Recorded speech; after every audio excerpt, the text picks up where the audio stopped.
For patients who have an EGFR mutation, we have several therapies that are typically very active as a first-line treatment. These are so-called EGFR tyrosine kinase inhibitors. Agents like Iressa, also known as gefitinib, Tarceva, also known as erlotinib, and afatinib or Gilatrif, also known as Geatrif, depending on where in the world you happen to be. Unfortunately, with all of these agents, the activity eventually tends to wane and the cancer begins to progress again. This is known as acquired resistance.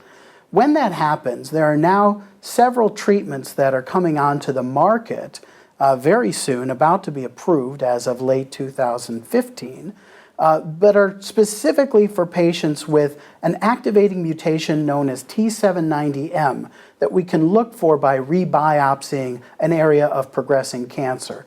Now, this T790M mutation is seen in around 50 to 60% of the patients. That leaves another 40 to 50% who do not have T790M. And the question is, how should these patients best be treated?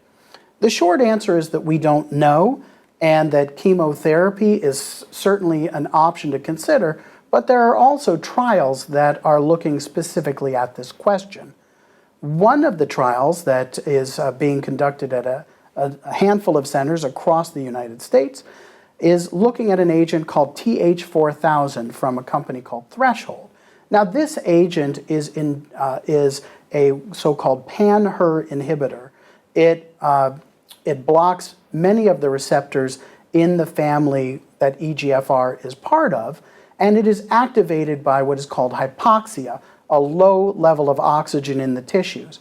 Now, one of the limiting factors in treating many cancers is that they grow so quickly that they don't have good blood supply, and that can make it hard to deliver our cancer treatments. In this setting, hypoxia, low oxygen levels of the cancer, can actually activate the cancer. And this agent has activity in test tube models and has looked encouraging in early studies. It is now being studied in this clinical trial at various centers across the country and is specifically for patients with who don't have evidence of a T790M mutation. So that 40 or 50% for whom we don't have a targeted therapy to suggest.